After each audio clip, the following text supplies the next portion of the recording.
Hi everyone, it's Heather. Welcome back into the Paper Castle.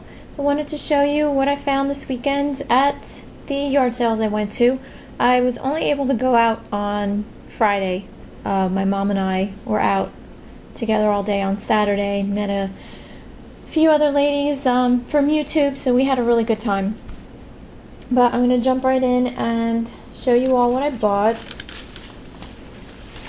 Alright, the first sale I went to, I found this aluminum Coca-Cola bottle. This is from 2008. It has been opened. There is no Coke inside it anymore. But hopefully I should still be able to sell it. If not, I have a few other Coca-Cola things I guess I can put in a lot. Then I found some templates, and I just picked them up because they were cheap. They were like, you know, $1 a piece. These two are the home planning and layout ones that you do when you're, you know, designing a home or for blueprints or whatever. Found out that these go for like, you know, 5 to 10 a piece on eBay. So I'm gonna slap them up there and for buy it now and leave them there for a while and see what happens.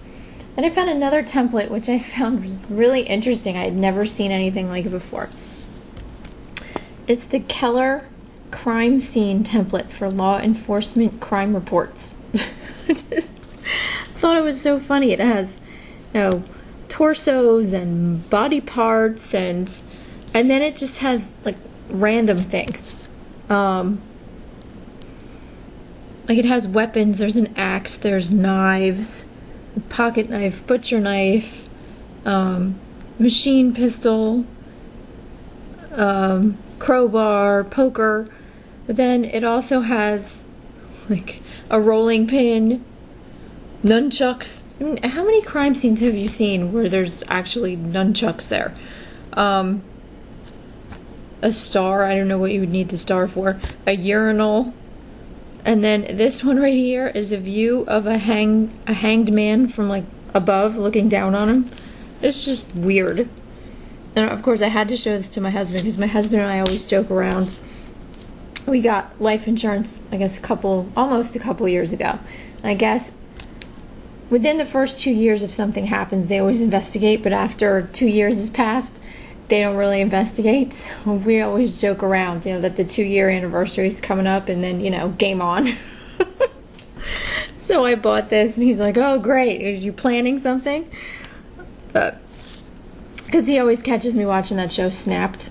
It's all about the ladies that, you know, kill their significant other for one reason or another.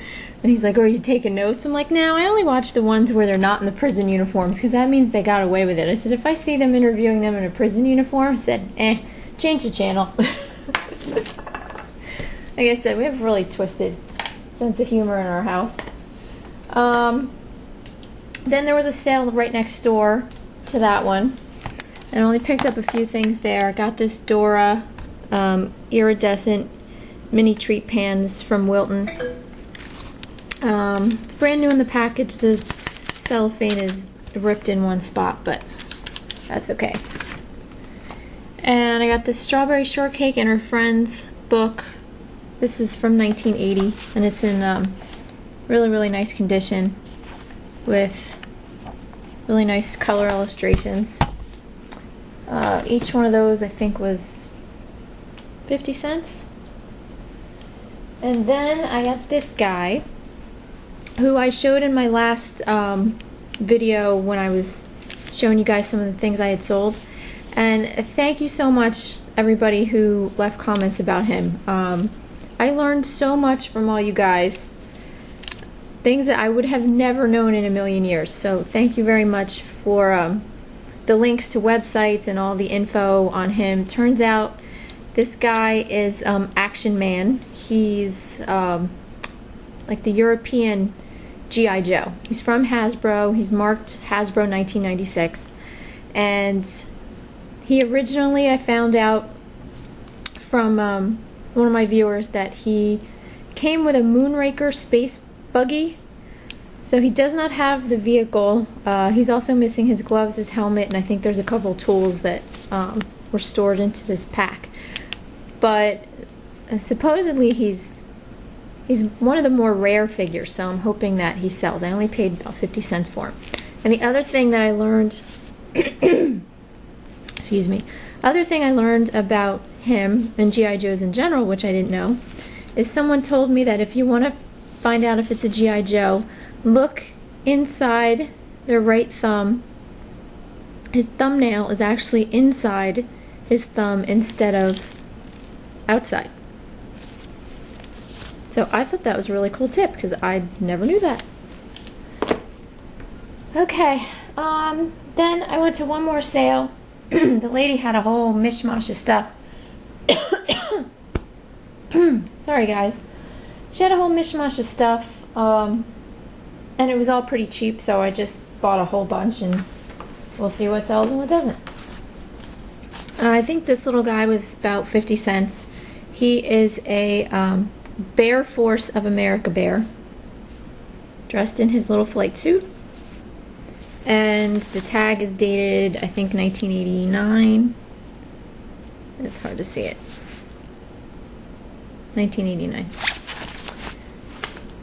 Then I got a couple knives. Don't know how they'll do because they're not in the greatest condition. This is a vintage old hickory knife. Like a boning or fillet knife. I cleaned it up a little bit. But I'm not sure if this is the original sheath that came with it or not. That was, I think, 50 cents. And then this one was $1. And I don't think this is the original sheath for this. But I bought this one, even though, as you can see, the blade is, you know, all kinds of messed up here. It's marked, and it's really hard to see it. But there's a guy's name here that I can't pronounce. It's like close to Martine or Martini. And it says Finland on it. And picked up a toddler size Eli Manning Giants jersey, which was in really nice condition. So that was $1. That should definitely go for, you know, at least 10 or 15. Got 2 old Stanley levels. These are both style number 104, although it's hard to see it right here. But we'll see how those do. These were $2 a piece. Got this Bambi book because the copyright date was, I think it was 1956. It had this really cute illustration in the front, but yeah, originally published in 1929, and this is the 1956 book club version, but there's a bunch of them on eBay, so I don't know how that one will do. But that was, only cost me $0.25.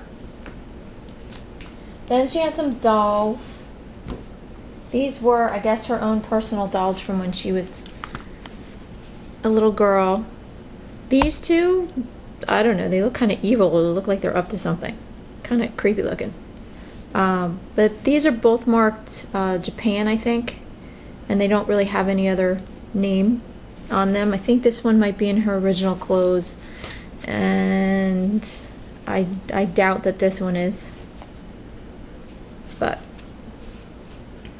for 50 cents, you know, you never know with dolls. And I don't know enough about them, so you know, if they're cheap enough, I buy them. And if nothing else, you know, I learn from them. And this little one is really cute. She's got the eyes that open and close. And she's, I think this is her original outfit. It looks like she dates from the 60s or early 70s. And she is marked back here. It says Ferga, Italy. Some of these are doing pretty well. And some of them are just sitting there, so we'll see. Since she has her original clothes and her eyes open and closed and all that, see what happens. But keep my fingers crossed on that one. I got a couple other clothes to add to my Build-A-Bear lot, a little cheerleader skirt, and then this little poofy kind of ballerina dress. I think they might have been $1/4 a piece. I think I spent on everything that I'm showing you guys today, I spent under 25 bucks. I think I spent 23 or 24. And then she had some like industrial nutcrackers, which I had never seen these kind before. I guess these are made specifically for like pecans. There's a lot of these actually up on eBay, so I don't know how this one's gonna do, but it only cost me $1. And then there was this big sucker here. It's a Texas Native Inertia Nutcracker. This is, you know, you're cracking some serious nuts with this guy. No patented principle prevents overcalculation of cracking force. I mean, I don't know what you're doing that you need this, but anyway, I think it's complete. It looks complete. It's got a bunch of rubber bands in here. I don't know. They're pretty old, so I have to replace those. But unfortunately, it doesn't have the instructions. The other thing that I found really interesting about this was that it cracks any type of nut. It was the official show nutcracker of the Texas Pecan Growers Association, and it was chosen to crack the pecans for the Apollo 13 and 14 moon missions. Really? I mean, did they need pecans that desperately in space? Did they actually, it was someone's job to go out and test nutcrackers until they found, you know, this one? And I'm wondering, you know, did they just crack the nuts and then the nuts went up in space? Or did this whole, you know, thing go up with the astronauts and they were up there cracking pecans in space? I don't know. Just kind of weird. I mean, kind of weird that would be like a main selling point. You know, this is the same nutcracker the astronauts use. Okay. Anyway, last but not least, I found a really nice find. She had a bunch of teddy bears in a box on the ground right in front of her garage door. And I saw this one. And I liked it just because it looked really well made. It was all jointed. And it had, it's hard to see this, it has a humped back. It's not a drastic hump, but it still has a hump back, which a lot of teddy bear collectors look for. I don't know why, but I've heard that. So I asked her how much. She said $5. She's like, you know, because that's a good one. She goes, that's a Mother Grimm bear. And I researched it when I came home. Mother Grimm is a place, a store down in Cape May, down the shore in South Jersey. And the lady takes people's old coats and makes bears out of them.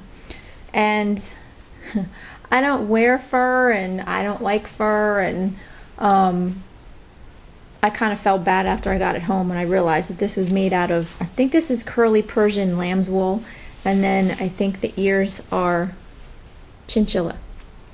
But nice for $5, and the price starts online at $150 for a small one, and this is a medium one. This is an 18-inch one.